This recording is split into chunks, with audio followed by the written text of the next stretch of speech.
What's good, y'all? It's your boy Chris Jack, Canvas Nomad here, back with another one. And Happy New Year, I guess. No, it's New Year's Eve. I lied. I'll save that for tomorrow. But as the New Year closes out, I kind of just wanted to go over some things and put this in my journal just to let me know, like, my birthday is the 24th day of the month. I'm an Aries, and with that information, you should know what my birthday is. But more importantly, with my day being 24 and this year being 24, this was a pretty prominent year. You saying go that way? Yeah, you could go to, yeah. How's it going? My man just talking about, like, say something.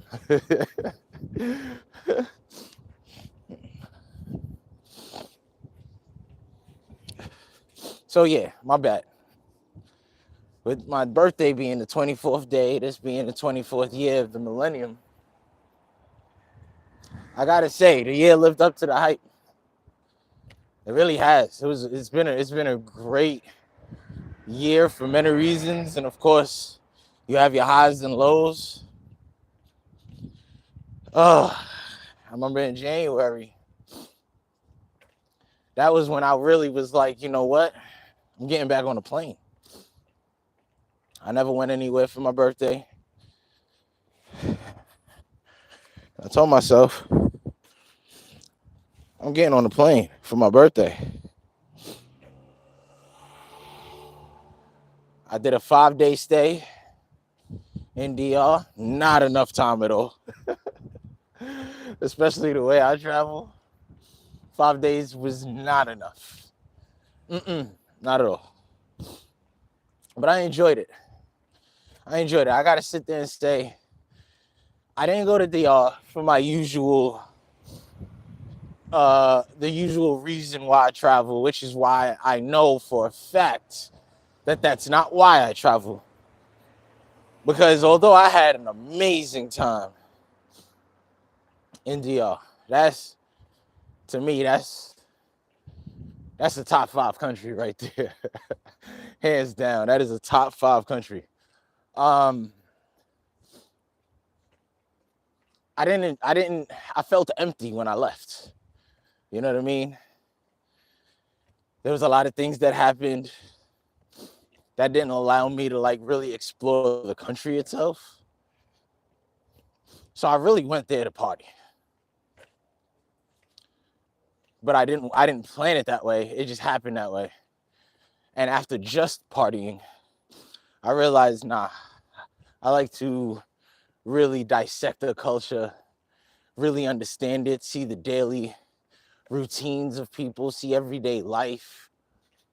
Just really, get into a country's heart, soul, I guess you can say. I mean, I feel like until you live in a country for at least 6 months, maybe a year, can you really say you know a country? But 3 months, on a continent can give you an idea. I only did 3 months in one country before. That country, I feel like I know. And even then, there are still elements of it that I don't know. But yeah, DR was fantastic. But I know when I finished the trip, I felt like I didn't accomplish anything. So that's why I don't just go for that to countries. I need to see so much more. I need to enjoy more. I need to really explore.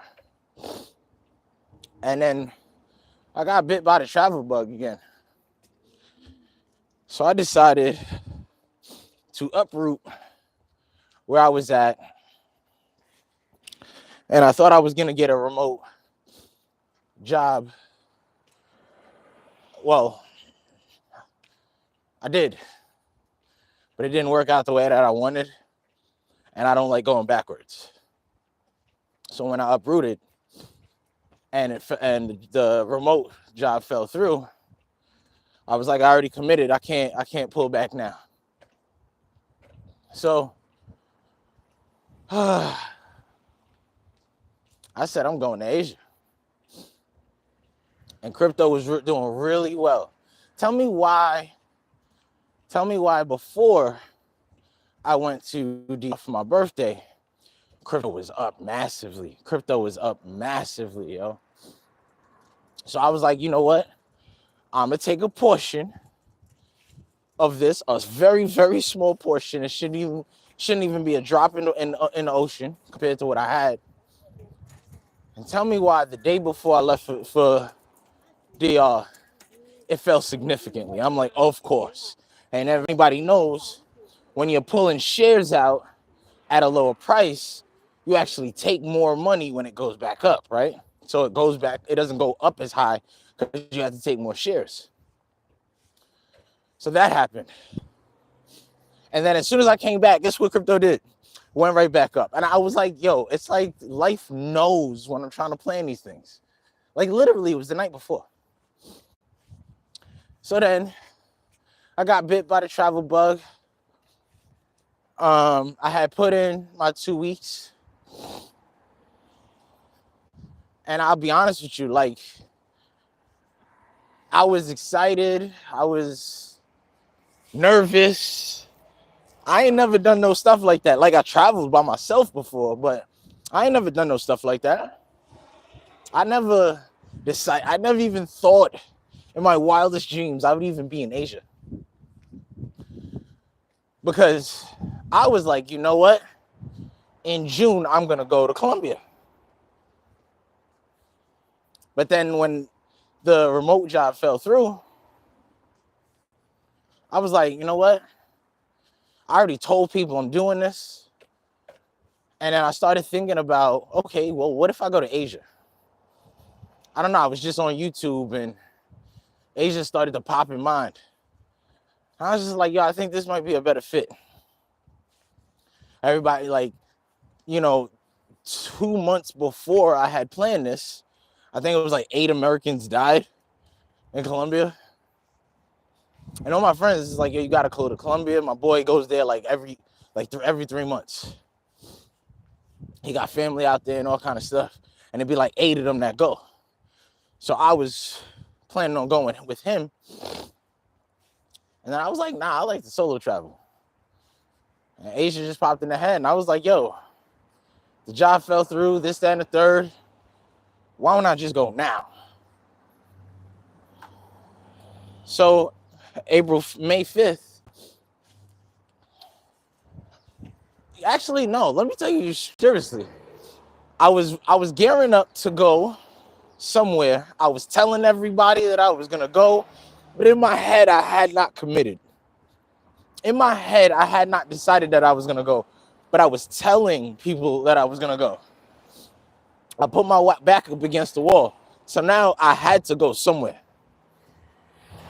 I tell you, literally, I think I bought the ticket the day before the Friday I decided to go.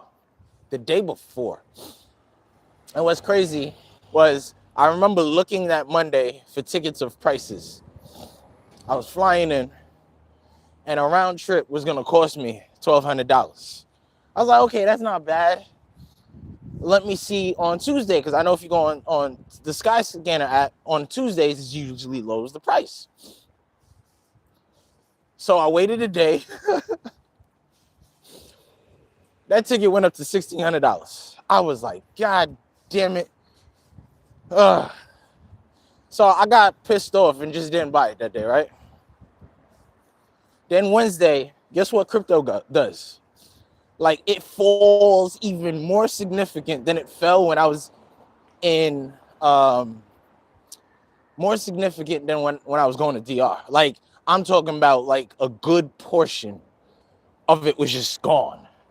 Right before I decided to do this trip. I'm like, of course. But I wasn't going to let that hold me back.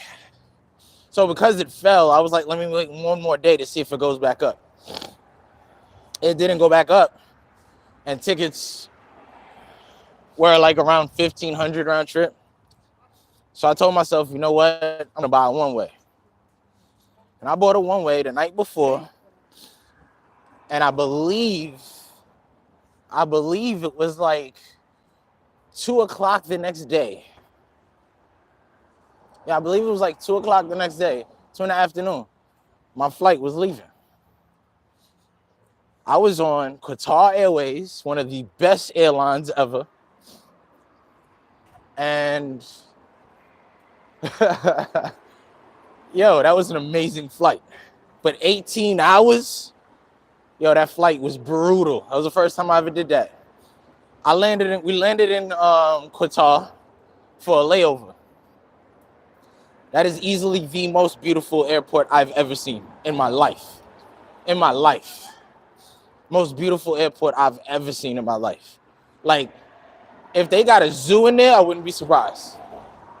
It was the biggest airport I've seen. It was the best airport I've seen. It was so futuristic, but so beautiful. It was wild. So that happened. I finally landed in Thailand. Now, Thailand, I don't even think that's top 5. That might be top 2, and it ain't number 2. Thailand is, like, I don't care what kind of person you are. I don't care what your interest is. I don't care if people judge you because the one thing out of the thousands of things that you can find in Thailand, people want to focus in on that so they can make fun of you. Who cares? There's a reason why Bangkok is the most visited city in the world year after year. I know the Dubai Mall is the most visited place every year, but from what I understand, Bangkok is the most visited city every year. There's definitely a reason why. I don't care if you are a person that likes the beach, the city, the countryside, or just, the quiet areas. It literally has all of that. It has islands, it has partying, it has tranquility, it has peace, it has zen. The food is amazing, although you're going to need toilet paper. You're definitely going to need toilet paper, I'll tell you that. Buy you two packs, not even 2 rolls, 2 packs. You staying for 3 days, you better buy 4 packs of toilet paper. One for the phone, for the airplane. That food is crazy, but it's so good. So good. And if you don't like pepper, good luck. They put chili on everything. They use that as cooking oil. Whew. But I tell you, Thailand was amazing. I had so much fun there, and I saw so much that I've never seen before. I jumped out of a plane for the first time. I pet a tiger for the first time. I swam with an elephant. Thailand was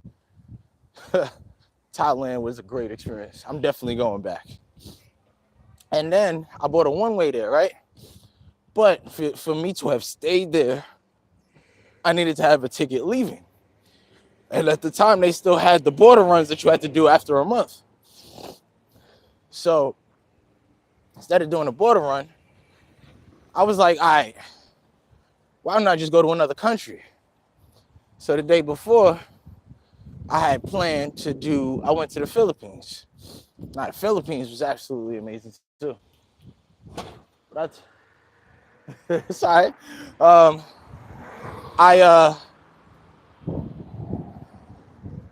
went to the Philippines. This lady just crashed onto the curb. She's wilding. I went to the Philippines, and immediately I felt at home. You know why? I landed in Manila, and I stayed there for a while. I did 3.5 weeks there. And Manila to me felt exactly like New York City. Like, there's no difference. You go to BGC, that is Times Square. You know what I mean? Like, it felt exactly like New York City. So I felt at home there. It was great.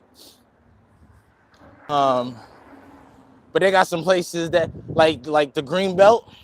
I've never been to LA, But I felt like if LA wanted to look like something, it would look like that.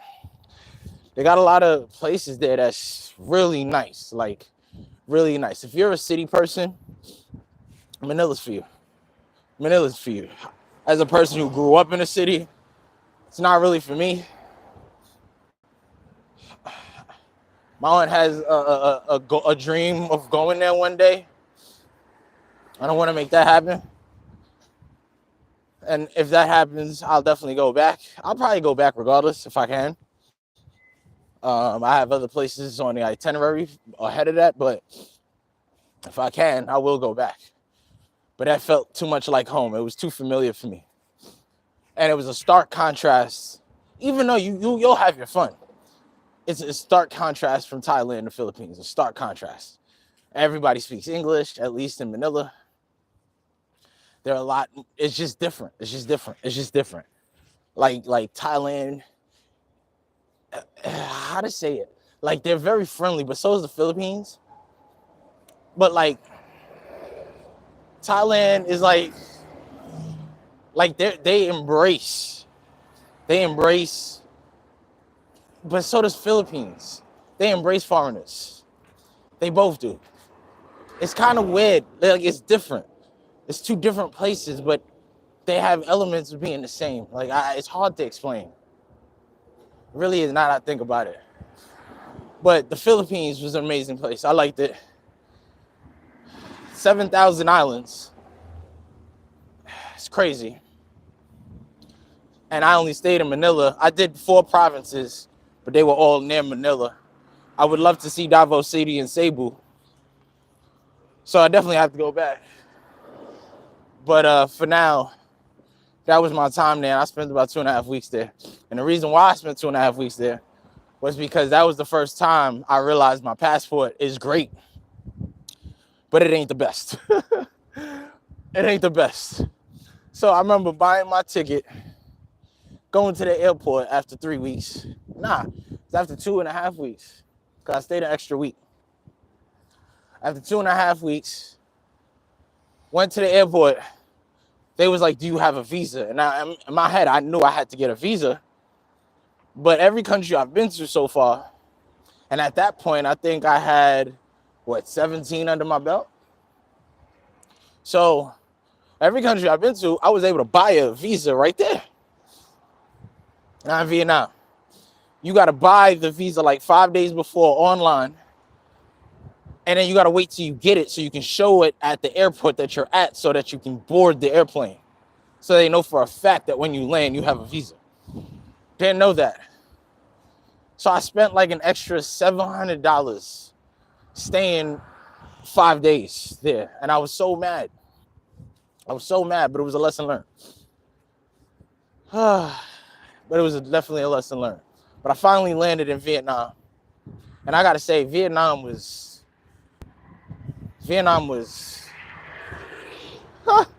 it was different.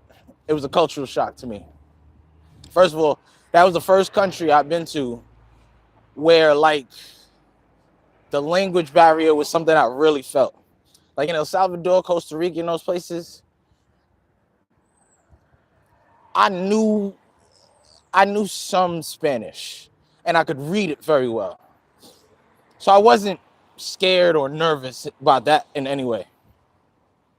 Vietnam, they get their language from the Portuguese. I don't know that at all. And obviously it has Asian dialect in it. So I don't know what these people are saying. Like half the time, I would take a map, spin a bottle, and wherever the bottle landed, boom, that's what I'm getting on the menu. Or sometimes I close my eyes and just put my hand down. Whatever my hand landed on, that's what I'm buying. I didn't know what to get. I didn't know what stuff was. And then you could use your phone and take a picture of the menu and have it translate. But a lot of times that stuff didn't work because of the way the menu was made or the dialect. Because I heard the dialect in the north is different from the middle, which is different from the south. Kind of like the Philippines. From what I understand, Manila, since their focus is English, their Talong is different than everywhere else. You know what I mean? So it's cool to find that stuff out. And then So the language barrier was the first place I realized, like, it is what it is. And then I went to Hanoi. I landed at like 1 o'clock in the morning. What was crazy was I ran into a place called Old Quarters. Now, Old Quarters, yo, I don't know how to explain it. But just, if you're from New York or you've been to New York, it's the only thing I can like relate it to. Think of Hanoi like New York, where you have the 5 boroughs, but it's not separated by water or anything. It's just one big place, right? I guess more like Manila in a sense. We got Quezon City, Pasay, BGC, all that stuff, right? There's no water breaking these places up, but it's different places within it, municipalities or whatever you want to call them, right? Hanoi, obviously, most cities are built the same way. Hanoi is no different. But in terms of size and scale, if I were to pick New York City as a reference, when I got to Old Quarters, imagine the area by Yankee Stadium being like where Bear Street and Walking Street is, but all of the Bronx, the entire Bronx, I'm talking about the entire Bronx, is having a party. It didn't matter what block I walked on, there were just people galore. Like, it reminded me of block parties back in the day in the 90s. Like, I haven't seen something like that in a long time. And, you can see it on if you go to my shorts, you'll see it was just people galore. Like, everywhere was people. And every time I kept turning the corner, it was just people it was the greatest thing I ever seen. The unity out there was amazing. So that was like my first day awakening to the country. I fell in love immediately. And then, like I said, that area near Yankee Stadium called Bear Street, Walking Street area. It was it was amazing because, like, that's where I saw the most English speakers and the most foreigners. So I was like, yo, that's kind of insane. That's kind of insane. Now the language barrier wasn't such an effect. But where I was staying, they were staying in the Bronx. Most of the foreigners were in the Bronx. Where I was staying was like the tip of Staten Island towards the Jersey side. That's how far away I was. Technically only a 20-minute ride, but in terms of distance, I was that far away. So it wasn't bad. It wasn't bad at all. And it wasn't bad at all. So because of that, I really enjoyed my time because the food, pho is amazing. Sorry, I'm getting a little bit distracted. Pho is amazing. Hands down. Like, the food is a lot blander than Thailand. I'm not really the biggest fan of the Filipino food, to be honest with you. I think Vietnamese food is better, but their food is bland. It's not like necessarily seasoned too well, but it's still like really good. It's weird. Like, I don't know if that's just the black side of me that likes seasoned food, but it wasn't seasoned, but it was still just as good as most of the cuisines I've had. At this point, I would have to put Filipino food third, Thai food first, right? And then that's when I decided to finally stop exploring the streets and go into the countryside. I saw Hulong Bay, one of the most beautiful things I've ever seen. I went through Ninh Binh. That's where they shot Kong. One of the most beautiful things I've ever seen. I was there for 3 weeks. Fantastic time. And then I went to Cambodia shortly after that, Siem Reap specifically, because I wanted to see Angkor Wat. When I was little, Mortal Kombat was one of my favorite movies. I didn't realize today that it's a terrible movie. It's not as bad as Annihilation, but it is a terrible movie. but it is a cult classic and still one of my all-time favorites. That music, classic. The person they got for Liu Kang, spot on. Shang Tsung, spot on. Casting was really good for that movie, except for Jax. Anyway, we now am there, and in that movie, there's a place called Angkor Wat where Shao Kahn came out and broke out the temple. I've always wanted to see that in person, and I figured now that I'm in Asia, it's right next door. I'm going to go see it, and I saw it. Largest temple in the world. You can see that on my YouTube. It wasn't bad. And then I went back to Thailand for a week, and I came home. And then I had to decide, hey, what am I gonna do? By the way, let me break down Cambodia for a little bit. Cambodia, so first of all, surprised me with the English.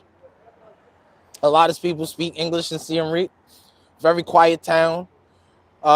You will see, that's the first place I really saw like poverty, like real poverty. And I'm from the Caribbean. I'm from St. Vincent. That's poverty. I feel like this was a little bit worse. And my country is an island. This is a whole land mass country. You know what I mean? I don't think it's landlocked, but it is a land mass country. And it was the people were so nice there. It was welcoming. 2024 was a great year, and I ran into some people that put me onto my next adventure that I keep telling you about. So stay tuned for that. 2024 for me was a great year, and I'm almost onto my next adventure for that. So if you made it this far in the video, you, my friend, are appreciated. Canvas Nomad, signing out. Peace.